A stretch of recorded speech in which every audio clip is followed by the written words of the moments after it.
Ya, salah satu pusat perbelanjaan yang menerapkan sistem 100% touchless atau tanpa sentuhan adalah Emporium Pluit Mall Jakarta Utara. Ya, reporter Halo Indonesia Kezia Wawor akan melaporkan langsung bagaimana penerapan konsep tanpa sentuh ini di pusat perbelanjaan.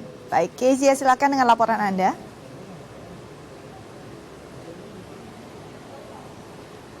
Ya, terima kasih Raden dan juga Dika. Ya, saat ini saya sedang berada di salah satu pusat perbelanjaan di bilangan Jakarta Utara, yaitu Emporium Pluit Mall, yang merupakan salah satu mall yang sempat dikunjungi kesiapannya oleh Gubernur DKI Jakarta Anies Baswedan beberapa hari lalu. Ya, sebelumnya pemerintah Provinsi DKI Jakarta sudah melakukan pemantauan kesiapan berbagai elemen dunia usaha dalam menjalankan protokol kesehatan COVID-19 di masa transisi PSBB ini. Ya, salah satunya adalah pusat belanja yang sesuai dengan aturan atau keputusan Gubernur DKI Jakarta nomor 563 tahun 2020 tentang pemberlakuan tahapan dan pelaksanaan kegiatan atau aktivitas PSBB pada masa transisi menuju masyarakat sehat, aman dan juga produktif, bahwa mal dapat dibuka kembali pada Senin 15 Juni 2020 atau tepat pada hari ini. Ya, selama masa PSBB transisi ini, syarat yang harus diterapkan oleh para pengelola mal yaitu hanya boleh menerima pengunjung sekitar 50% dari kapasitas normalnya. Ini guna untuk mencegah penumpukan pengunjung pada saat berkunjung di dalam mal. Untuk para pengunjung pun, sebelum masuk ke dalam mal, mereka harus melakukan prosedur protokol kesehatan COVID-19, yaitu dengan mencuci tangan, pengecekan suhu tubuh dengan thermal scanner dengan maksimal suhu 37,3 hingga 37,5 derajat Celcius, hingga mengadakan physical distancing selama berada di dalam mal ini.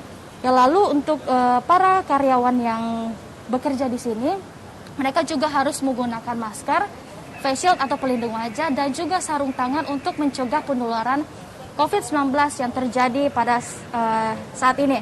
Untuk mengetahui lebih lanjut bagaimana prosedur dan kesiapan para pengelola mall Emporium Pluit Mall ini, telah bersama saya yaitu Ibu Priscilla Monika, selaku PR Assistant General Manager Emporium Pluit Mall. Ya, selamat pagi Ibu. Selamat pagi. Ya. Bu, boleh sedikit berbincang-bincang mengenai kesiapan dari pengelola Emporium Pluit Mall ini ya? Ya. Oke, bagaimana persiapan pengelola Emporium Pluit Mall ini dalam masa transisi PSBB ini? Baik dari pengelolaannya, lalu para pengunjungnya nanti akan masuk ke mall ini. Jadi Emporium Pluit Mall itu sebenarnya telah melakukan persiapan jangka panjang, yaitu pada saat PSBB mulai berlangsung. Pada saat PSBB berlangsung itu kan sebenarnya mall tidak tutup full ya, kami masih buka terbatas. Sehingga persiapan itu sudah kami lakukan sejak saat itu. Misalnya pada saat itu kami melakukan cleaning service yang lebih intensif selama masa PSBB.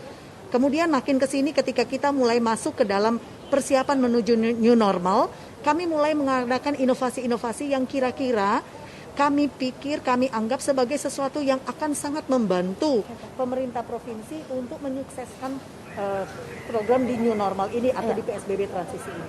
Nah, di Emporium Pluit Mall sendiri, inovasi-inovasi yang kami lakukan, selain dengan di luar dari list yang sudah disampaikan atau diwajibkan oleh pemerintah Provinsi DKI Jakarta, seperti misalnya area mall adalah area wajib masker.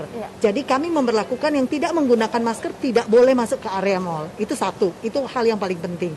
Kedua, kami juga melakukan yang wajib yaitu menyediakan sarana cuci tangan atau hand sanitizer. Cuci tangan kami siapkan di area luar mall, bahkan juga kalau di mall ada otomatis di toilet ada wastafel, tetapi hand sanitizer kami gunakan atau kami siapkan di sebagian besar, banyak sekali titik di dalam mall, di mana para pengunjung kami boleh menggunakan hand sanitizer secara free, secara gratis, mereka boleh gunakan. Untuk toko Bu, mungkin bisa ada pengecualian nggak untuk new normal ini? Apakah sebagian saja atau bagaimana? Iya, jadi begini, untuk toko, atau tenan kami yang buka adalah tenan yang diizinkan atau sesuai dengan peraturan pemerintah Provinsi DKI Jakarta. Ada beberapa tenan yang memang di tahap pertama ini memang belum bisa buka. Misalnya bioskop, tempat mainan anak, itu juga belum bisa buka. Jadi ataupun tempat kursus sekolah ya, itu juga belum. belum bisa buka. Jadi yang lain daripada itu sudah bisa buka dengan kondisi yang normal. Tetapi memang ada pengecualian juga. Misalnya contohnya untuk salon, ya. Salon itu hanya menerima untuk potong rambut saja, untuk perawatan dan lain sebagainya saat ini belum, ya. Tapi di tenan-tenan kami juga, mereka juga sudah mengetahui syarat-syarat yang harus dilakukan di dalam masa PSBB transisi ini. Misalnya pengurangan jumlah sitting area di dalam restoran, hanya boleh maksimal 50%. Tenan-tenan kami juga sudah menjalankan aturan face shield, sarung tangan, ataupun menjaga jarak di dalam restoran atau di dalam toko tenan lainnya sudah juga dilakukan oleh tenan-tenan kami. Secara persiapannya ya, kami sudah pantau waktu itu juga bersama Pak Gubernur Anies Baswedan, kami juga turut memantau tenan kami yang juga melakukan protokol kesehatan tersebut. Oke, untuk para pengunjung, kan ini akan dibatasi 50% dari kapasitas normal. Betul. Bagaimana pengelola mal ini dapat mengetahui, oh ini ternyata sudah 50% dari kapasitas normalnya? Nah, untuk itu inilah salah satu bagian dari inovasi yang kami sebutkan tadi. Emporium melakukan inovasi yaitu 100% touchless. Salah satunya adalah dengan memberlakukan QR Code kepada siapapun pengunjung yang masuk. Jadi pengunjung yang masuk mungkin bisa saya tunjukkan, itu mereka harus scan, ya ada QR code yang harus di-scan untuk menandakan mereka check-in. Dari situlah kami mengontrol jumlah pengunjung yang ada di mall secara real time. Nah, selain tentu saja QR code ini, kami juga ada people counter di mall yang akan kami selalu cross-check untuk jumlah pengunjung yang ada di dalam mall. Jadi QR code ini berbeda di setiap pintu masuk. Jadi kami memiliki untuk di area ground ini, kami memiliki lobi barat dan lobi utama. Ada juga di area lain dari area parkir, tetapi memang kami tidak membuka seluruh akses pintu masuk yang ada, kami batasi sehingga QR code yang kami gunakan juga berbeda di setiap pintu. Sehingga memudahkan kami memantau pintu mana yang sudah heavy atau sudah cukup banyak pengunjung yang masuk. Oke, terakhir Bu, jam operasional, apakah ada pembatasan normal atau ada perubahan lagi ini Bu? Ya. Sebagaimana biasanya sebelum era PSBB ataupun PSBB transisi, mal itu dibuka jam 10 sampai jam 10 malam, 10 pagi sampai jam 10 malam. Tetapi selama periode PSBB transisi ini, kami buka jam 11 siang sampai jam 8 malam. Ini untuk memudahkan kepada karyawan, terutama ya karyawan tenan, sehingga mereka juga datang tidak bersamaan waktunya, ya, menghindari jam-jam padat. Dan juga pulang juga tidak bersamaan waktunya dengan pulangnya jam padat. Tapi karena, nah sebagai mana saya sampaikan tadi yang QR code, itu tidak berlaku hanya untuk pengunjung. Kami pun memperlakukan QR code untuk karyawan tenan. Untuk kami pantau jumlah karyawan tenan yang masuk jumlahnya. Jadi ini menyeluruh kami lakukan. Baik, terima kasih Bu buat waktunya. Semoga sehat-sehat selalu ya. Selamat kembali bertugas.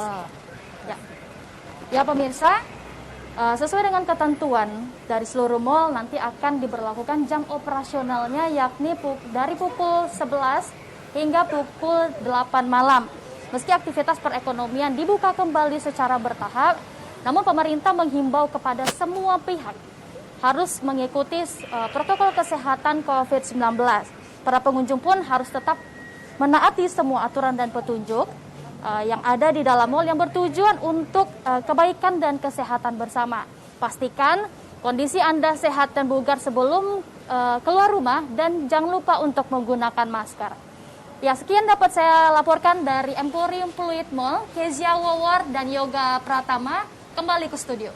Ya, terima kasih Kezia Wawar dan Yoga Pratama langsung dari Emporium Pluit Mall, Jakarta Utara. Terima kasih ya. Yes.